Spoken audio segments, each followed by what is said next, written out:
Yes and no. I mean, to be fair, those several oil traders have talked about higher prices from here on in advance of this meeting anyway. So, yes, you've got to remember oil traders have positions and to be fair to them, they put their money where their mouth is. But, yeah, there is a degree of attention, but only really on the back of the same conversation that we've all been having for a long while, and that is what is the supply and demand dynamic. The whole idea of this whole cooperation over the last 2 years between Russia, other non-OPEC players and OPEC players is to take out over-inventory in the market, get it down to 5-year OECD averages. They think they've done that.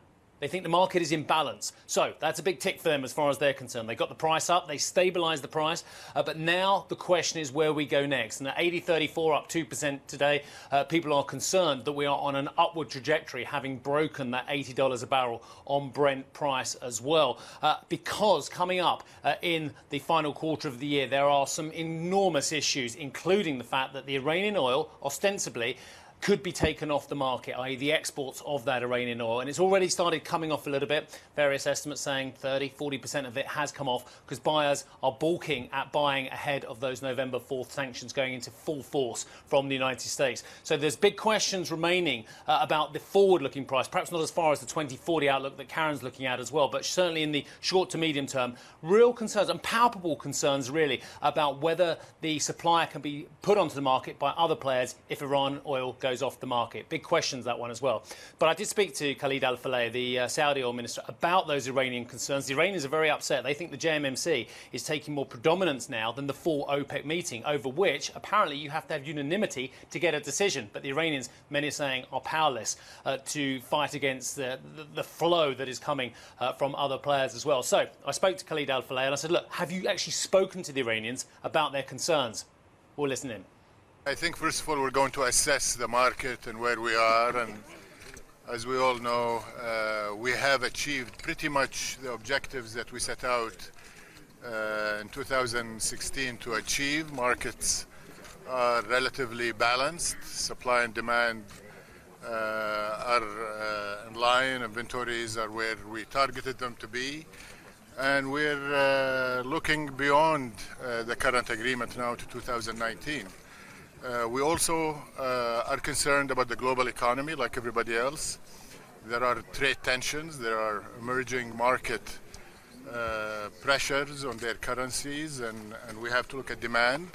So it's no longer about supply only. I think demand is emerging as a concern as we look at 2019, and we will address it today. And more importantly, we will prepare for the full ministerial meeting in December, which is going to be quite pivotal. But what about Mr. Trump's accusation, sir, that OPEC is only interested in higher and higher prices? Could you address that, sir? That is, of course, not true. We have been looking at more important aspects, which is adequacy of supply.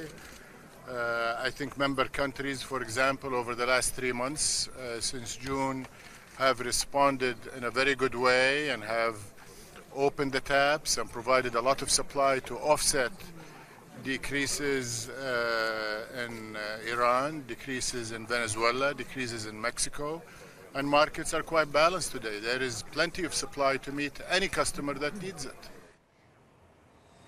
Let me make this very simple for all of our viewers out there as well. This is a question now of, is there enough supply in the fourth quarter if the world loses Iranian oil? I think it's that simple in many ways, because that is the key factor. We can look at Venezuela. We can look at the growth of Libyan oil as well. And I spoke to a senior Libyan executive yesterday. He said, look, we are going great guns at the moment. We're getting over 1 million, and we think we can go further as well. So there are other factors going on. But if the world loses the best part of 2 million barrels of exports from Iran, huge question. Saudi tells me they've got 1.5 million spare. UAE told the conference yesterday, we've got spare as well. We can put that onto the market as well. But the market is perhaps guessing that there isn't as much to go onto the market, and that is why we're going up today. I also spoke to Novak, as you know, and the Russians are producing back up to over 11 million barrels a day. And I just put forward to him the accusation that's coming from Mr. Trump that it is a monopoly. Let's listen in. The key objective of our group is to curb any crisis events or any crisis trends which could be forming in the energy sector.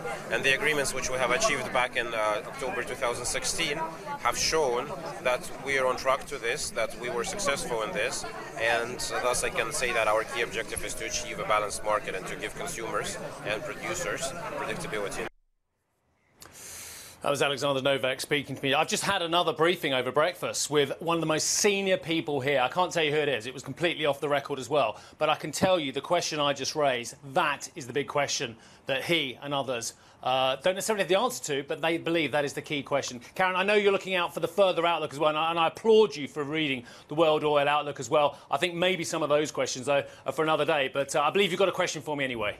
Yeah, actually, yes, I was asking if we could pitch this one with our producers about the 2040 outlook, because we were debating around the set a couple of weeks ago whether all the electric vehicle demand, particularly coming out of China with big numbers they're aiming to achieve, could dent the oil demand story. But right out for the next 20-odd years, OPEC's saying it will barely make a difference. Yeah, Karen, you're right, and I'm excited about EV. God knows I've got to buy a new car next year.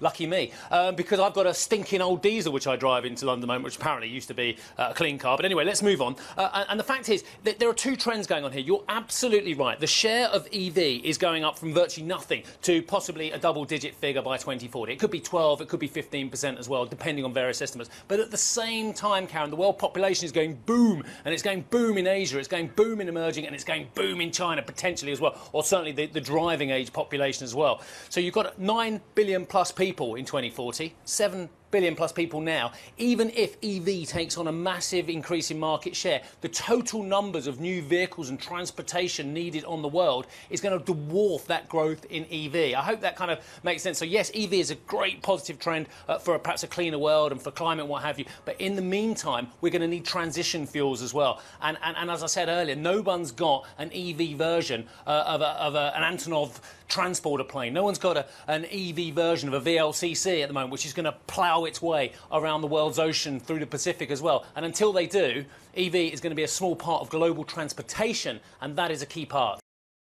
Hey everybody, it's Hadley Gamble from our new CNBC Middle East Bureau in Abu Dhabi. Thanks for stopping by. Now to watch more, you can try one of the videos that just popped up on your screen. And don't forget to subscribe.